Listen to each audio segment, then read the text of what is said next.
Bulavinaka, and welcome to another segment of Speak Your Mind. I'm your host, Serafina Wedlock. Now, a few years, sometime last year, there were private photos of a young local woman in Fiji that went viral on the internet. Now, the private photos, which were meant specifically for that, private, now were posted up by her former boyfriend. Now, there were mixed reactions from the public. Some ridiculed her, some condemned her, and some were just plain mean about the situation.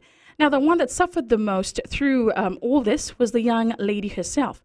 Now, I want to introduce you to Miss Mireya Tuloma, who has been brave enough to come on the show today and talk about her experience through it. Mireya Bulavinaka, and thank you for joining us. And thank you for having me. All right. Now tell me honestly, the day I called you, what was your first reaction? After I spoke to you on the phone, I was surprised. I had mixed reaction. I was so excited about what you asked me, but I needed time to process, and so I said I was going to call you the next day. And basically, the thing is that I needed to finally realize that this is happening. I basically have set a goal for 2014. Right. After what I've experienced, to advocate, empower, and talk about my survival story.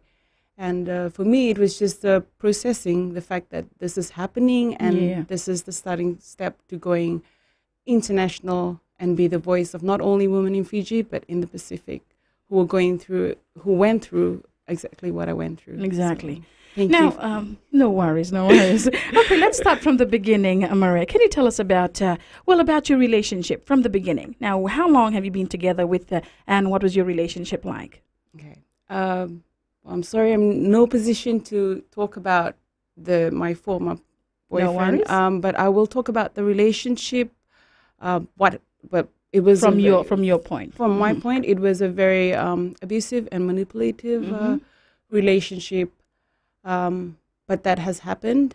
So after whatever I've experienced in the relationship, I'm using it now to learn and to become stronger. And, so I've actually learned a lot of things from the relationship. So it was one of those relationships that I wouldn't want to go through again. Yeah. Now, you say abusive. Abusive in what sense? Was it like physical, or was it verbal or emotional abuse? Like, it's a very general word, but what to you, what abusive in what sense? What I went through is, abusive in the sense that it was physical, emotional, and, everything, but that you can think of that's abusive.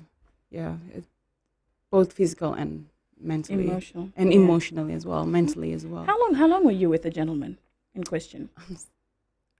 Sorry, I wouldn't want to. Okay, no worries. That's okay. Don't worry. You tell us what you're comfortable with talking about. Now, Mireya, I know you've been asked this a lot after the saga, but how did you agree before the photos went viral? Okay, were there expectations? Like, I know this was something that you had done privately. Did you expect this to go viral, to actually be posted in the first place? Like I said, the relationship was one that was he was very manipulative. Yeah. And if I'd refused, manipulation in the sense that you don't love me, and this. And I was in the relationship thinking that, yes, this is love. Yeah, I know. Once, don't we all know it? Yeah, once he forgive once, he'll never do it again. Yeah. And this. I was blinded by what I thought that was love when it was not love. Right. It was just something else. Now, when I'm looking at it from the outside, I'm like, I can't believe that I was in that situation. Right. And I felt, like I was a victim to this. And it's just a relationship that I just do not want to talk about because it has left me traumatized. Exactly. But, it's the experiences that I've learned from it that has made me stronger, and that's keep pushing me forward. I learned, I take the positive things and I learn from the negative things. Exactly. So that was something. Before this, what are you normally like typically? Tell us a little bit more about yourself. Let us know Maria Tuloma, past, before those photographs. Maria Tuloma is just, I don't know, bubbly.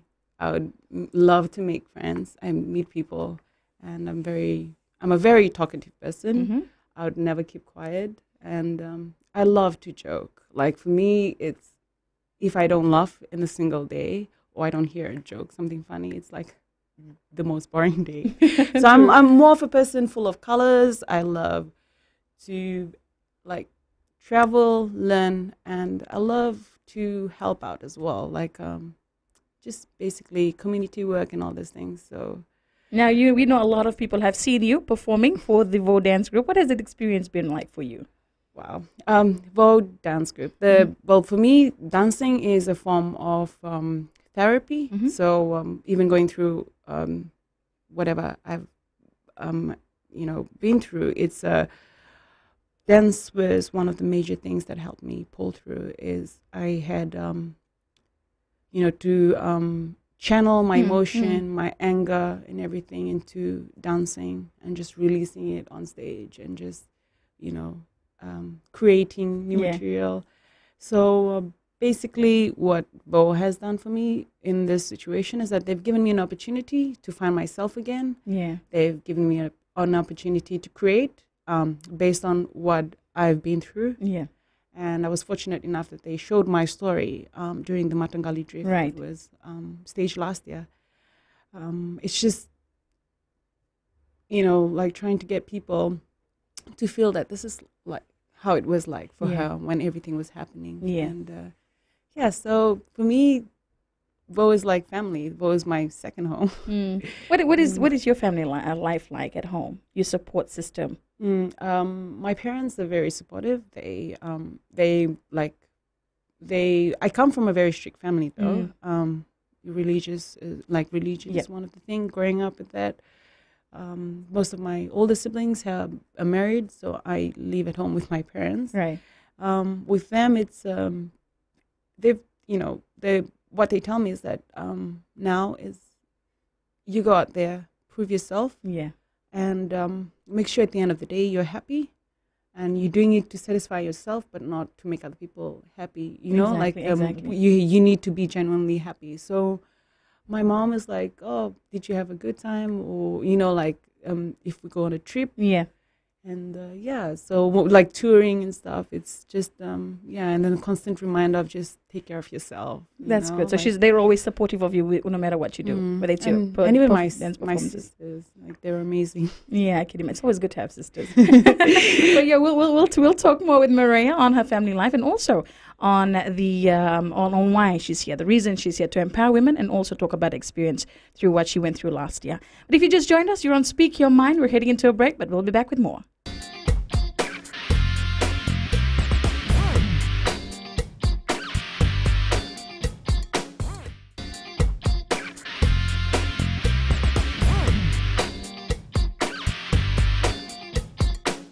Welcome back to Speak Your Mind, and today we're talking to Miss Maria Tuloma, and she's here to talk about an experience that she went through last year. Now, this was also in the media, and as of last month, they had an article out on My Life featured on her experience regarding photographs, private photographs that went viral on the internet.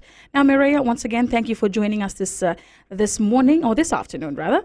Now, tell us a little bit more about what the experience like for you, bringing your experience also to your performances. Has it improved the way you've performed on stage with your creativity? Yes, it has improved so much, and what I've been through has actually for choreography wise, it has made the audience connect more. Yeah. Like I've had people coming after the production and just giving me a hug.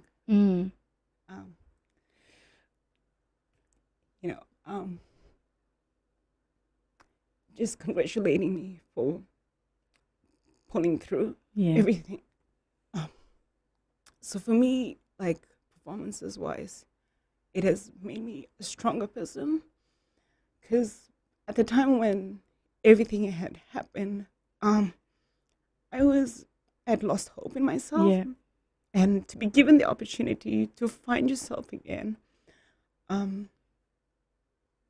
to know that, hey, your strength is not dependent on the pictures Exactly. or whatever that has happened. It's within you. And if you want to move forward, you need to tell yourself that I can do this. Yeah. So every time I went on stage, I had to prove to myself that, yes, you're better than the pictures. You know, the pictures are not you.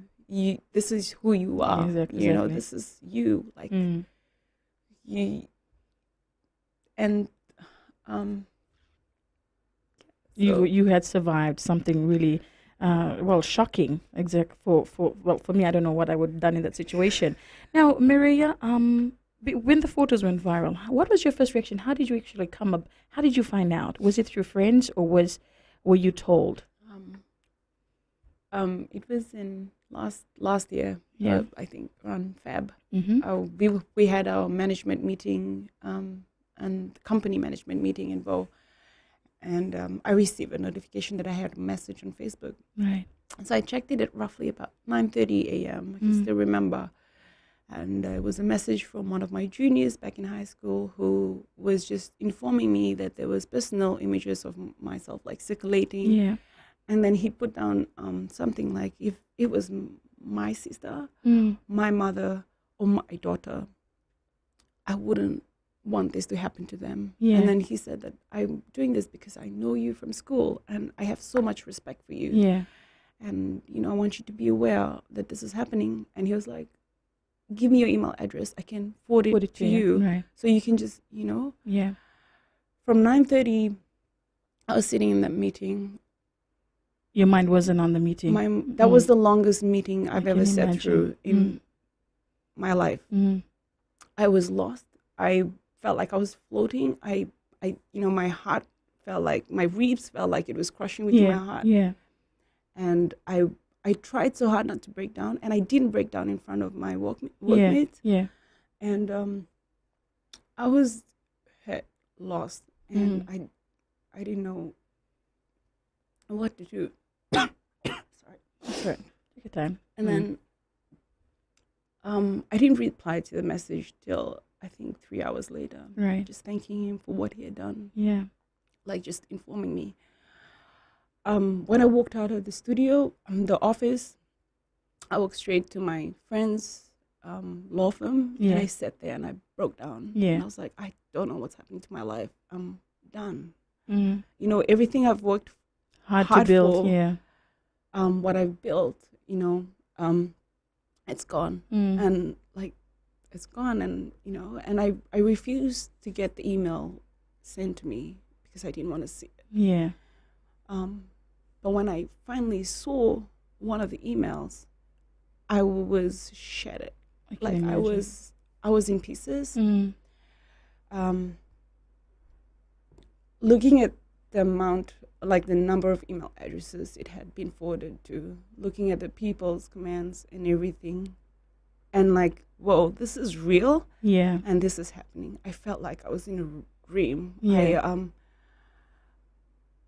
I refused to go anywhere. I refused to come into the city. I stayed in the room, just like, you know, like,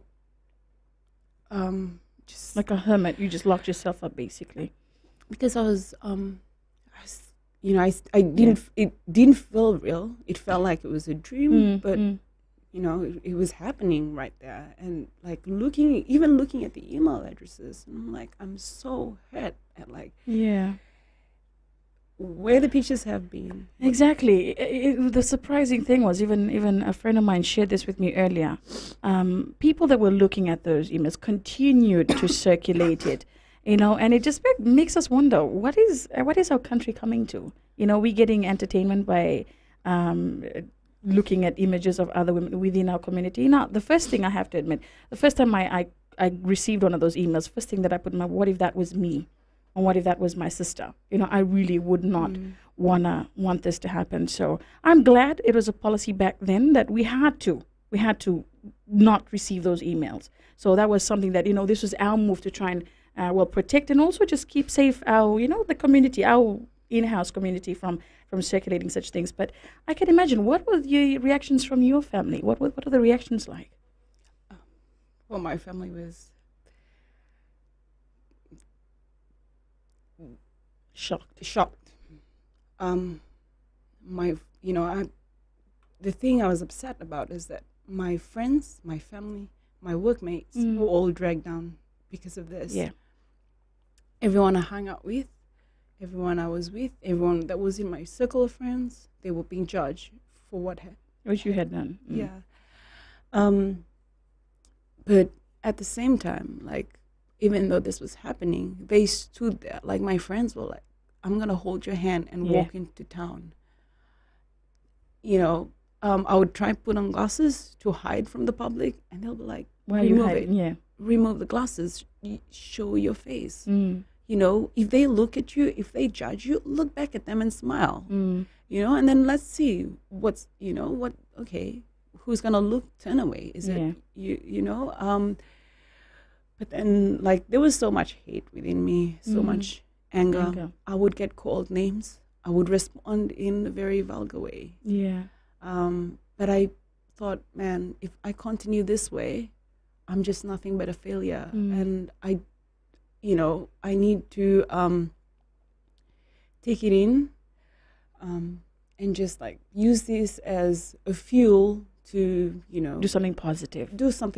I'm an artist, so, create stuff. Exactly. Tell my story in a different form, like dance and so.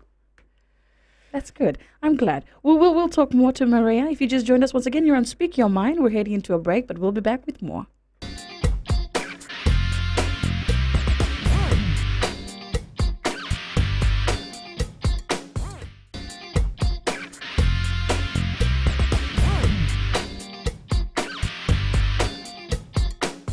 Welcome back to Speak Your Mind, and with us in studio is Miss Maria Tuiloma, our guest for today, talking about her experience that she went through last year in regards to private photographs of her that went viral on the internet. Now, Maria, having gone through that yourself, and also just being very emotional, you were very emotional at that state. Now, how important was it that you had this very good support system?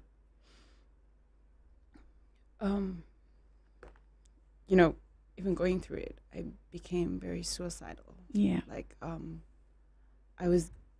I gave up on certain stages. I told myself that I can't do this. It's too hard. The pain that I went through is something that I wouldn't wish upon anyone. And, like, I would call my friend up in Samoa and be like, I can't do this. I've had enough. I'm done. And then he's constantly telling me, like, don't give up, Maria. You have so much more to look forward to in life. Exactly. And, I would come to work and I'd sit in the office, just break down. And, the dancers and my workmates was so good. Like, they would just come and give me a hug and be like, you're not in this alone. Yeah. We are here. We're your family. We're your brothers and your sisters. We'll go through this together.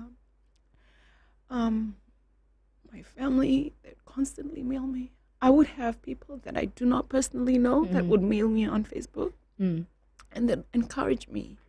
Like, you can do this. You can do this. Just believe in yourself. You can do this. And, my friends and people who text me, call me, people who even offered to take me out of this country. Wow. To run away. Yeah. And it was like, you don't deserve this, like, let's take you away from here. And I thought to myself that if I leave now, then I'm done. It's like I'm just running away from pain and I won't be able to go through anything like this. If I stay and I fight the pain and I prove to myself that I can do this, I'm better than all these pictures, exactly, all these images, and this pain will pass. Time is the greatest healer, and the mind is a powerful thing that can tell you that you can't do this, and just believe in myself, like just telling myself to believe and that I could do it, like, and having all these people like encouraging me and just being positive, just telling me that this is not the end of the road. And guess what, Maria? You're doing it. You're still doing it. Yes, and you're a voice for other women out there that are probably going through the same thing right now, and they're holding back. They don't know how to come out. But yes, so this is. I'm very glad that you. Thank you so much for coming on, and also just sharing your experience. It wouldn't have been an easy thing. Now I know you probably would have gotten this. Why did you wait this long to come out and talk about this? I know this is something personal that you had actually, that journey that you had to go through. When I was told to release the media, Press release. press release or write an article when it happened, I was not ready. I was like, I'm hurt and I'm still recovering. And if I release now, it's a way of me telling people that, hey, I'm trying to justify myself. Exactly. That I'm not at wrong. I'm not at fault. Because the real thing is that, yes, I was partly wrong for the fact that I stayed on in the relationship and allowed myself to be manipulated, allowed myself to be abused, and allowed this to happen. So I was like, no, I'm going to wait. I'm going to heal. And I need to heal before I could before I release any media, to a media release or anything. It's press release. It's I need to be solid myself. Like I fully recovered. I would, like at night, I would have to admit that I still do cry in the middle of the night. At times when, like memories, flashbacks and all this happen. But I would also plan in my head and like, oh no, this is what I have to do. Like take this, to my advantage and be like, I can use this as a platform. This is something that women who went through what I went through, this is a way of telling them, hey, you can come out, you can tell your story. Because I'm the kind of person that would like to share. Yeah. And when I share, I find that I'm actually healing within as well. That's true. Like sharing my experience and just talking. So for me, it's, just telling myself that, hey, you can use this. You can design another label that's based on your survival story, come up with a choreography, which I have, based on your story.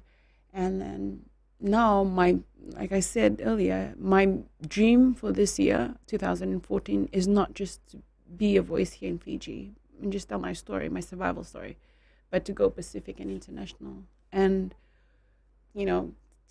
empower women. Exactly.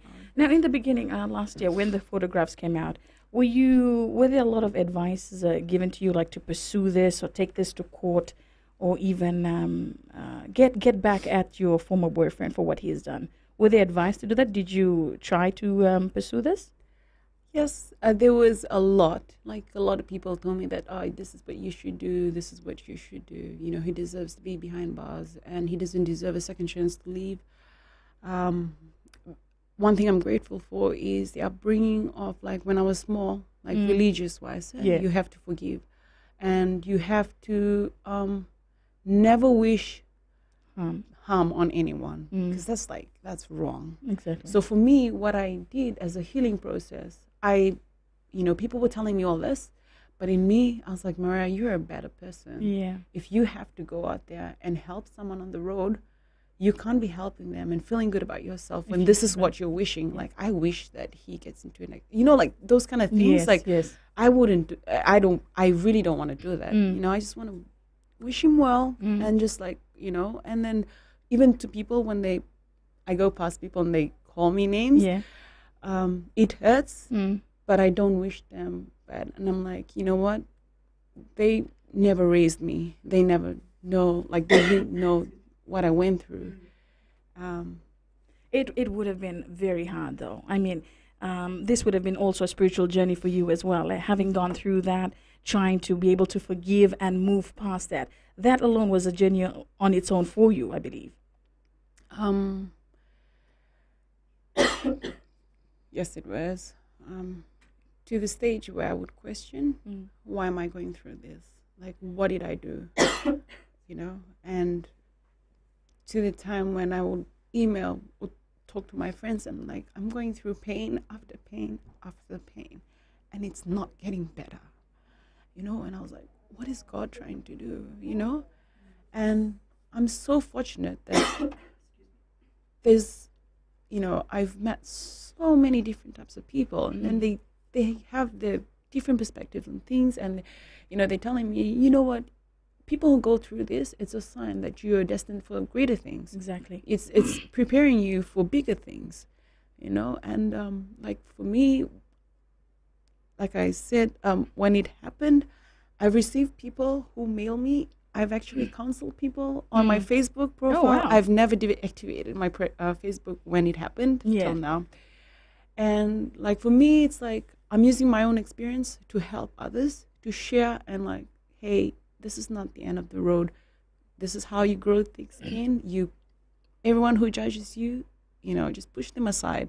Just keep going forward. So for me, it's like spiritually, it's always onwards and upwards now. All right. Well, on that note, we'll be taking a break, but we'll be back with more. And if you just joined us once again, you're on Speak Your Mind on Gold FM.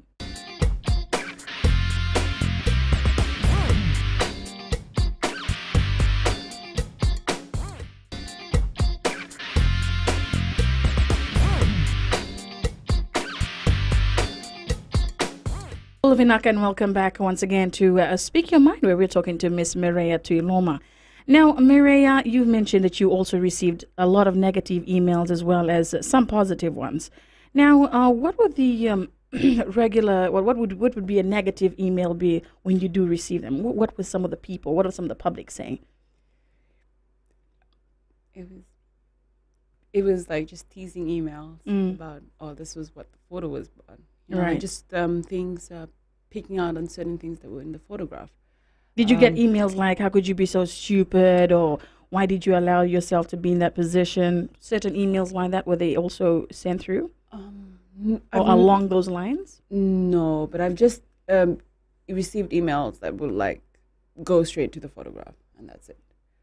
But what I did was that I deleted and I blocked the person who sent it. Because it's up to me what I take in and what I don't. Exactly. So it's like I don't really need people who are very judgmental, people who are very negative right now. Especially in our society, we have a lot of this spoiling attitude, like if you are doing well for yourself, they need to find something negative to bring you down. And imagine, I mean, if you had to be in overseas, it'll be just like someone everyone just brushes off. But in Fiji, in the Pacific as a whole, it's pretty hard. So you know what I feel, and I can't imagine having to be in your shoes. But I have to say, you're doing an awesome job so far, and I think this is really important, like empowering women and also just using your experience. Now, you also mentioned the people that have called you up, you have counseled. Have they also been in situations such as yourself? I've had a few in situations like what I went through. Right. Few that have fear that it might happen to them, and they know that things like this are there. There's pictures of them, but and they're just scared that it might come up, circulate. I've even a few males that have mailed me, and like, hey, I'm through something similar, like something similar to what you went through, and I don't know how you manage. Yeah, because like for me it was I was depressed and all this. All sorts of emails that people divorce. Yes, sir. I'll go through like someone who just went through a bad breakup, be cheated on. Yeah.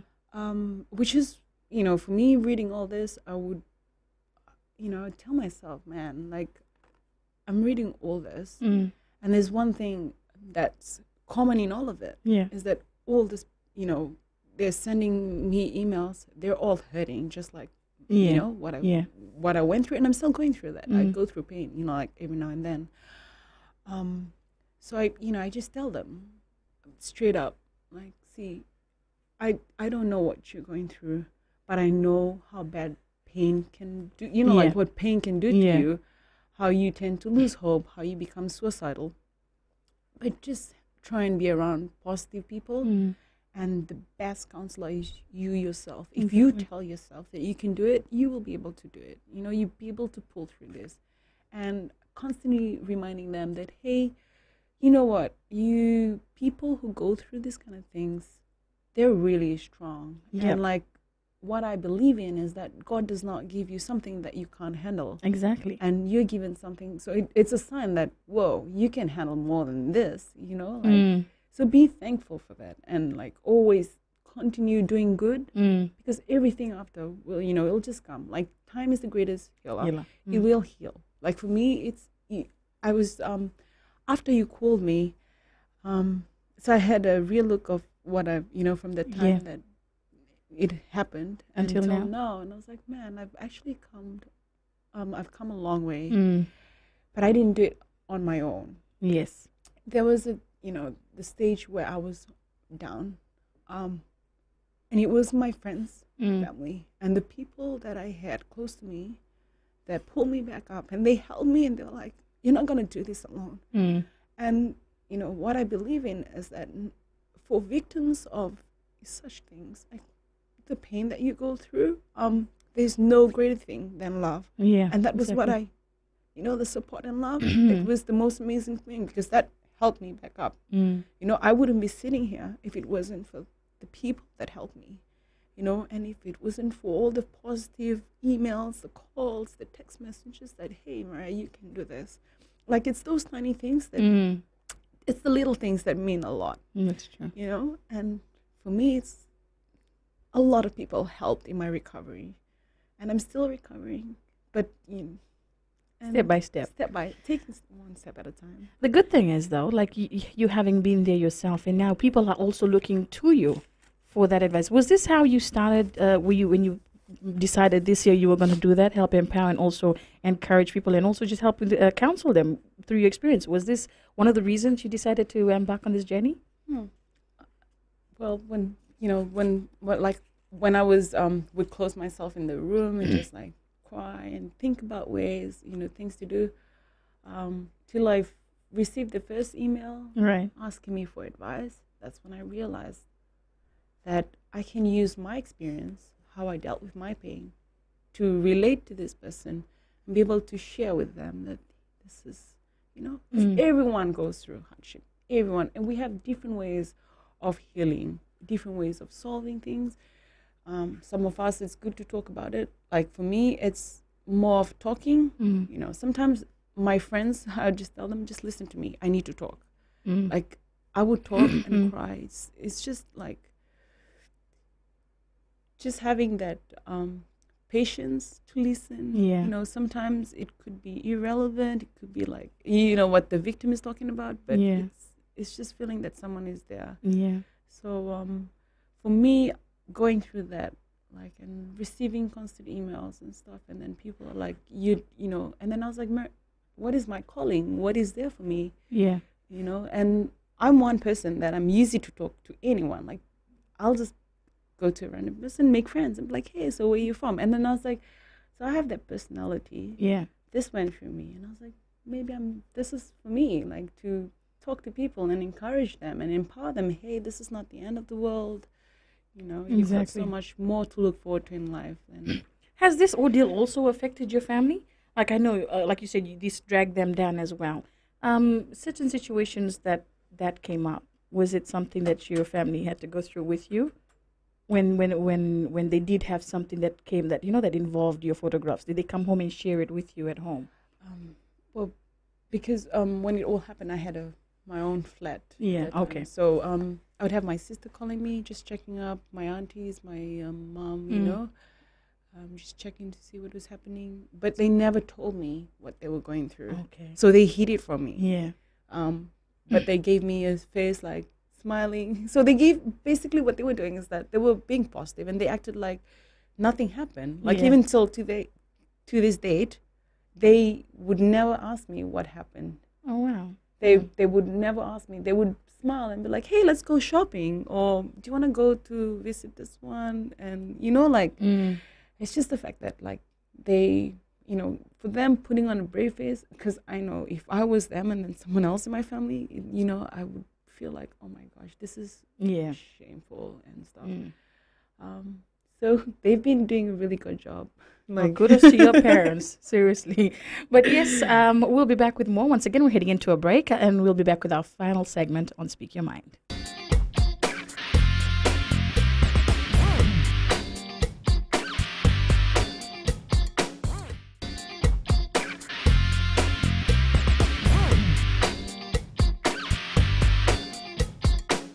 Well, Vinak, and welcome back once again to our final segment of Speak Your Mind for today.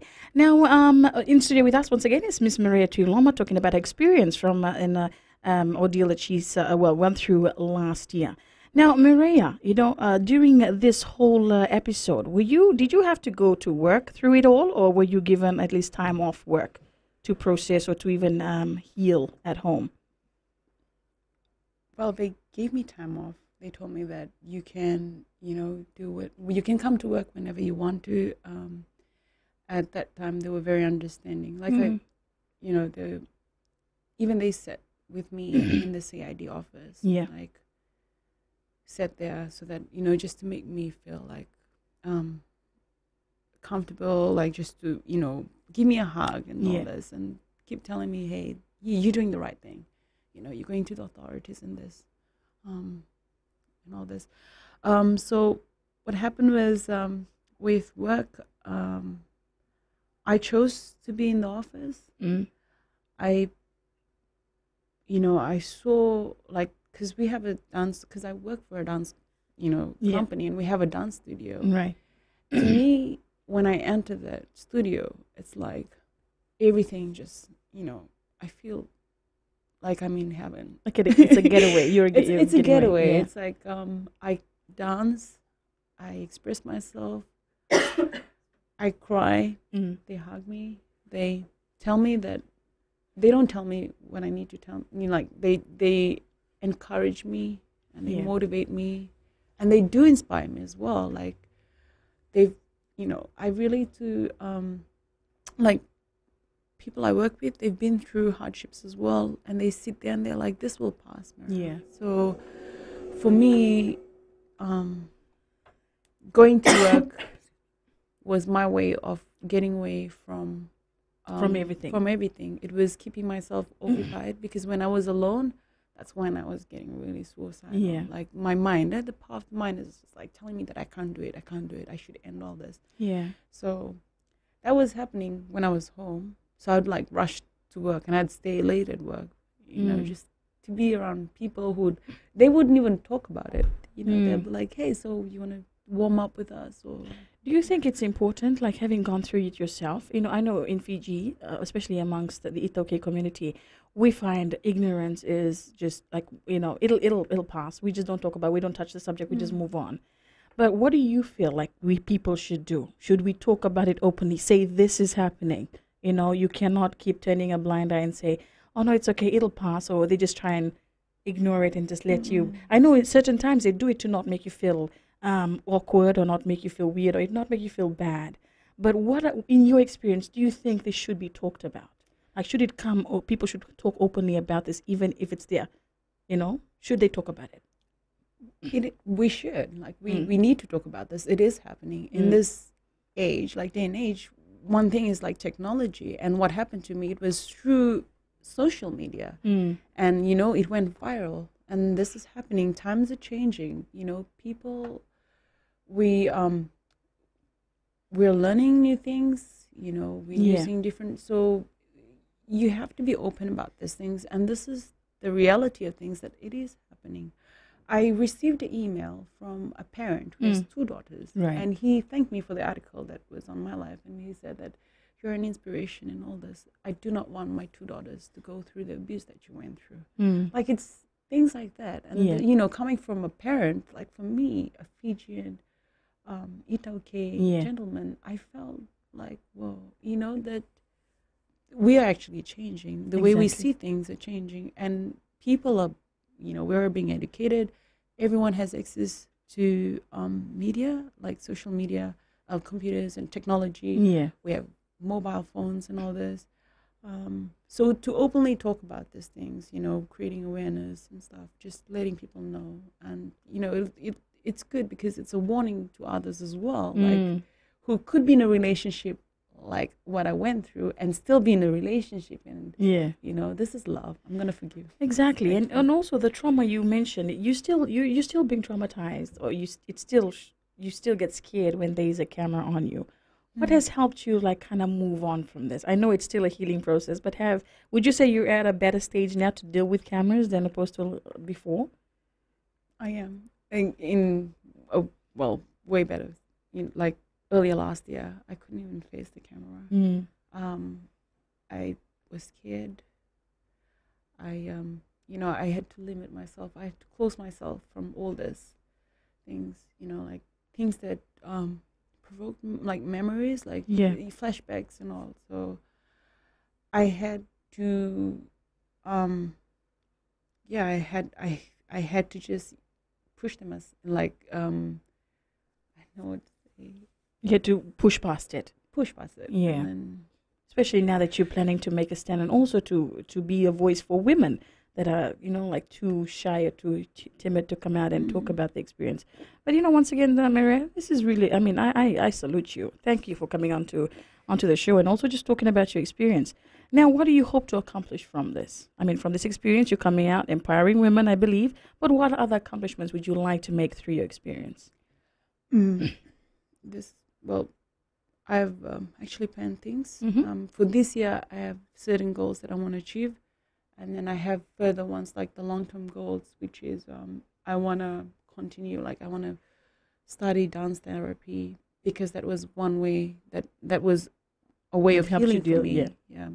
And using that, and then I'm thinking of maybe going further to try and, like, because I've been doing a little bit of counseling on Facebook, even though I'm not qualified for it. But speaking from my experience, I'm able to, inspire people, motivate them. So what I plan to accomplish from this is what I want to achieve is I want to be an inspiration.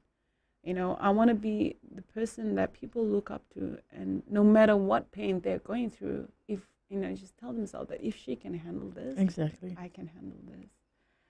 So just I really want to be the voice and be an inspiration.